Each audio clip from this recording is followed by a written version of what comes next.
Somebody's asking, let's see, RWE Bullies, is there a video explaining what they do? They talk about the different antibiotics that I was showing that you can get over the counter.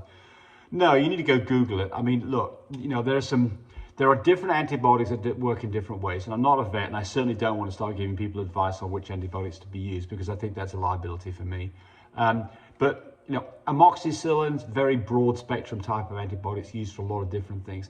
There are other antibiotics that pass through different parts of the body more easily. Example would be, like, if you have a bladder infection, then there are antibiotics that go through the kidney and consequently are more effective for those kind of things. But I have to Google, if I've got a particular thing that I'm doing and I'm not sure which antibiotic to use, I Google that symptom and see what antibiotics are recommended and then use that. ZBK, I have a pup with a cleft palate. She's about 4 weeks old. She's been struggling to gain weight from tube feeding. When can we wean her? Do you feed the mush or gelatin, or how do you feed water? Well, so you're at the point now that you could wean that puppy. So I would start with Royal Canine Puppy Mousse, or at least, and then we make it very sloppy. We put some goat's milk in it and let them kind of start lapping that up. Start with kind of, you know, you can get to a thicker gruel after a few days. But I would try to get that puppy onto that right now, because it doesn't require suction. The problem with the cleft palate is a hole that is where it's not closed up in the roof of the mouth. And the problem is that then connects the mouth to the sinuses in the nose. So when the puppy goes like that, air just runs through its nose, back through the hole, and it doesn't get suction, so it can't suckle on mum. So cleft palate puppies typically have to be tube fed until you can get them to the point where they can wean. Now, when they start weaning, they're not doing the suction anymore. They're licking the food up and swallowing it. And then the hole in their roof doesn't stop them from doing that. Now, the hole in the roof can cause a sinus infection, and that can be a separate problem. You need to have antibiotics on hand, because it's quite likely that the dog might develop a sinus infection when you start at some point, and it could be the end of the puppy too. So this is a difficult situation with cleft palate puppies. But get them off mum, get them onto slurry mixture of food, which you could then finally get to kibble over a period of a few weeks. So that's the secret to this. It's an answer the question. How do you feed water? Put a bowl of water out, let them lap on. Put a bowl of water out. A puppy can drink that too. And one of the things you've got to watch out for here, by the way, is when you start going on with this, is you can get puppies dehydrated and they can get constipated. So when they get constipated, you can give them enemas to fix the problem and add more water or goat's milk to the mix and make it thinner, and that'll help too. Okay, rolling onwards.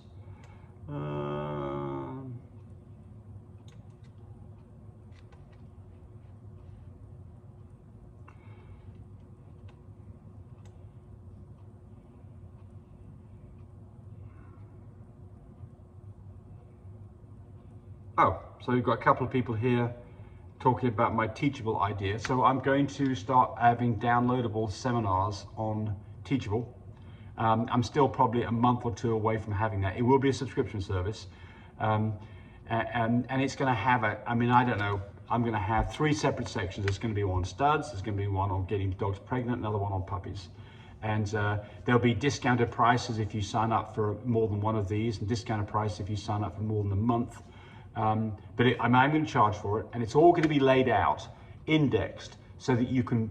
The problem with YouTube is my YouTube videos is it's very hard for you to find out information on what I've done before. I'll continue to do the Q&A sessions, and they will always be free, so I'm not going to stop the Q&A sessions. But I'm going to start having a whole video library, and I mean each of these sections is probably going to have about 50 hours worth of videos, a lot of information.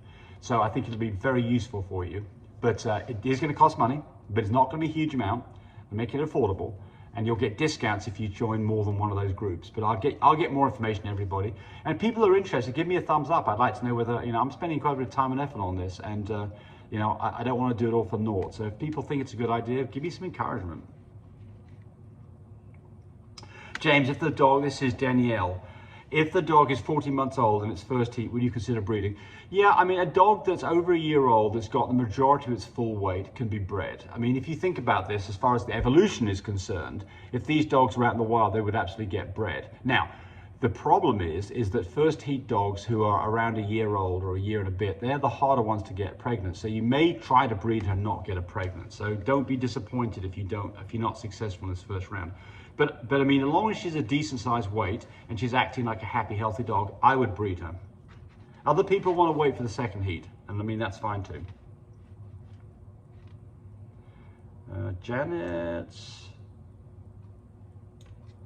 Janet Head, you are going to breed what you like with Frenchies. Having so many colors, who cares if you don't want to breed brindle? Yeah, absolutely.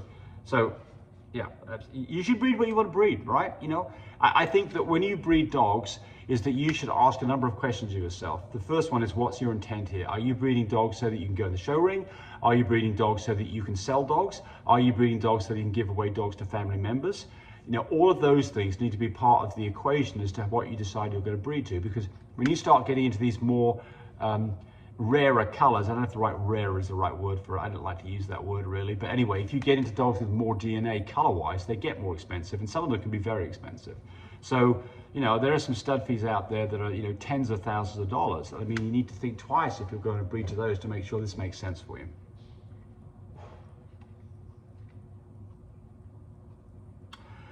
Bon James 700, do you show your dogs and import champion dogs from overseas to keep a healthy gene pool? Zoos and many AKC breeders do. Well, zoos are rather different. Zoos have got a very limited gene pool. So zoos do crossbreed with other zoos because they are extremely limited gene pool. I don't think that the healthy gene pool has got much to do with importing dogs. I do import some dogs, but I don't think that's got much to do. There's plenty of dogs in the USA. You absolutely don't need to import dogs. Why do we import dogs? Because we do looking for a particular line that we don't have, and it's a line that's very well established, typically in the UK. And so those are the reasons that we have imported dogs in the past, and will continue to do so. We don't show our dogs. So the show rings are rather a different place. We have showed dogs before. It's so political, and part of the problem is it's very political. It takes a lot of time and effort, and there are limits on what you can show in the show ring. And so most of the colors that we're dealing with, like blue and tans and lilacs and merles, are things that are completely frowned upon by the show ring. So we don't even want to go there. So these days we don't participate in show ring. That guy, by the way, is from Australia.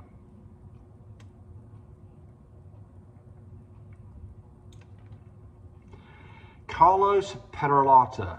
Hi James, I bred my female for the first time. Her levels went up very slowly.